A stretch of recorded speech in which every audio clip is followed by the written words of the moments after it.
नमस्ते बच्चों, मेरा नाम नीलम देवी। पिछले वीडियो में हमने पाठ 2 बचपन, जो कि कृष्णा सोबती का लिखा हुआ एक संस्मरण था, पढ़ा था और समझाया था। इस वीडियो में हम बचपन पाठ के प्रश्न अभ्यास करेंगे। तो बिना किसी देरी के शुरू करते हैं। प्रश्न संख्या 1। उम्र बढ़ने के साथ साथ लेखिका में क्या क्या बदलाव हुए हैं? पाठ से मालूम करके लिखो। उम्र बढ़ने के साथ साथ लेखिका के पहनावे में अनेक बदलाव आए। पहले वे रंग बिरंगे कपड़े पहनती थी, जैसे नीला, जामुनी, ग्रे, काला, चॉकलेटी, परंतु अब हल्के रंग पहनने लगी है। पहले वे फ्रॉक, निक्कर, वाकर, स्कर्ट, लहंगे, गरारे पहनती थी, परंतु अब चूड़ीदार और घेरदार कुर्ते पहनने लगी। पहनावे के साथ खाने में भी काफ़ी बदलाव आए। प्रश्न संख्या 2। लेखिका बचपन में इतवार की सुबह क्या क्या काम करती थी? उत्तर है, लेखिका बचपन में इतवार की सुबह अपने मोजे व स्टॉकिंग को धोने और अपने जूतों को पॉलिश करने का काम करती थी। प्रश्न संख्या 3। तुम्हें बताऊंगी कि हमारे समय और तुम्हारे समय में कितनी दूरी हो चुकी है। यह कहकर लेखिका क्या क्या बताती है?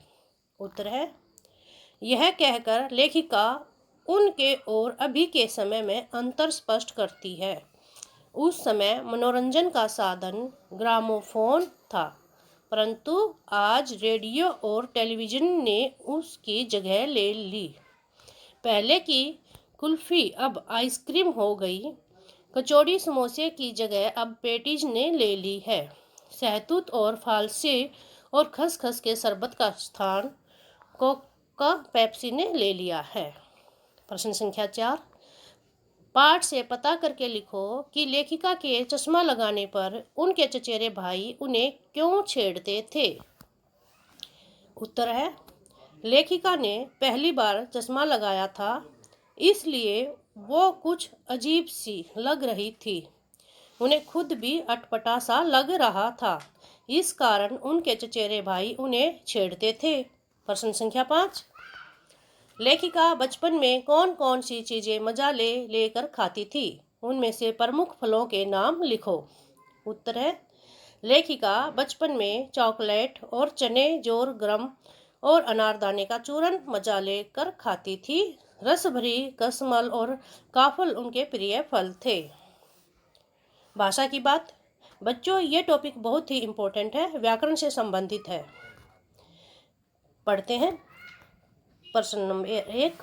क्रियाओं से भी भाववाचक संज्ञाएं बनती हैं, जैसे मारना से मार, काटना से काट, हारना से हार, सीखना से सीख, पलटना से पलट और हड़पना से हड़प आदि भाववाचक संज्ञाएं बनी हैं। तुम भी इस संस्मरण से कुछ क्रियाओं को छाट कर लिखो और उनसे भाववाचक संज्ञाएं बनाओ। बेटा, पहले तो भाववाचक संज्ञा का अर्थ समझते हैं। भाववाचक संज्ञा क्या होती है? भाववाचक संज्ञा जिससे किसी के गुण, दोष, भाव या दशा का बोध हो, उसे हम भाववाचक संज्ञा कहते हैं। जैसे बचपन, माधुर्य, सत्य, सुंदरता, नीचता, बुढ़ापा, सज्जनता आदि। और आप भाववाचक संज्ञाएं कैसे बनाते हैं, थोड़ा सा उसके बारे में भी देख लीजिएगा। भाववाचक संज्ञाएं जो होती हैं वे मूल शब्द नहीं होती हैं। ये संज्ञा सर्वनाम, विशेषण तथा क्रिया विशेषण या क्रियाओं में ई, तव, ता, पन, पा, वट, हट, तय आदि प्रत्यय लगाकर बनाई जाती हैं। ठीक है, अभी मैं आपको बताती हूँ। जैसे कि कठिन में ई प्रत्यय लगाएंगे तो कठिनाई हो जाएगा।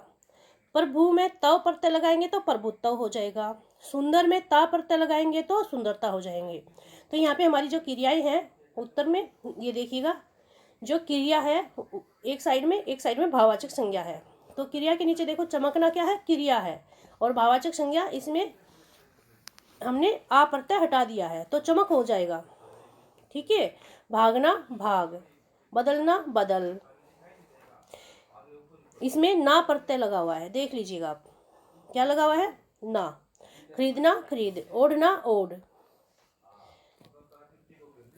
अगला प्रश्न देखिए, संस्मरण में आए अंग्रेजी के शब्दों को छांट कर लिखो और उनके हिंदी अर्थ जानो।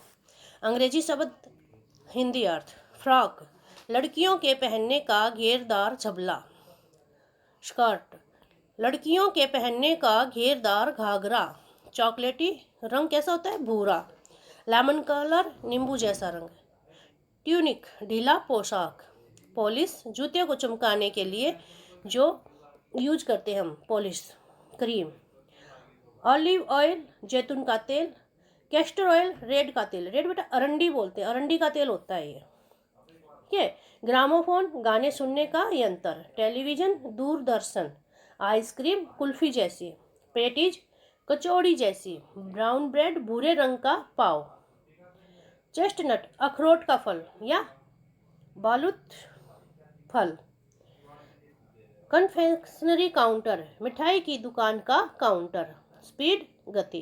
प्रश्न संख्या 3, अब तुम नीचे लिखे वाक्यों को पढ़ो और उनके सामने विशेषण के भेदों को लिखो। मुझे 2 दर्जन केले चाहिए, तो इसमें क्या है, 2 दर्जन निश्चित संख्यावाचक विशेषण है, निश्चित संख्यावाचक विशेषण है। 2 किलो अनाज दे दो, 2 किलो निश्चित परिणामवाचक विशेषण है। कुछ बच्चे आ रहे हैं, कुछ अनिश्चित संख्यावाचक विशेषण है, क्योंकि मैं संख्या का पता नहीं है, कुछ लिखा हुआ है, तो ये अनिश्चित संख्यावाचक विशेषण होगा। तुम्हारा सारा प्रयत्न बेकार रहा, तुम्हारा क्या ये सर्वनाम है, तो सार्वनामिक विशेषण। सभी लोग हंस रहे थे, सभी अनिश्चित संख्यावाचक विशेषण है।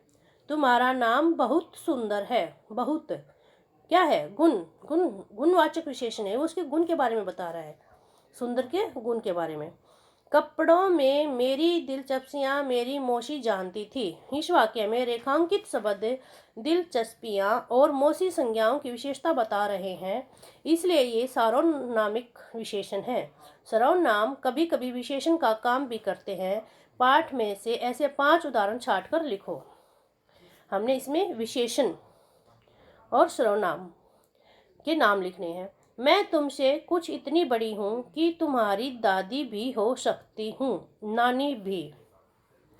बचपन में हमें अपने मोजे खुद धोने पड़ते थे, हम बच्चे इतवार की सुबह इसी में लगाते। कुछ एकदम लाल, कुछ गुलाबी, रस भरी कसमला। मैंने अपने छोटे भाई का टोपा उठाकर सिर पर रखा। ठीक है बच्चों, आपको समझ में अच्छी तरह से आ गया होगा, मैं उम्मीद करती हूँ। लेकिन फिर भी अगर आपको कोई समस्या है, डाउट है, तो आप मुझे मैसेज करके पूछ सकते हैं। मैं कोशिश करूँगी कि आपकी जो भी समस्या है उसका समाधान कर सकूँ। धन्यवाद। अगली वीडियो में मिलते हैं बेटा।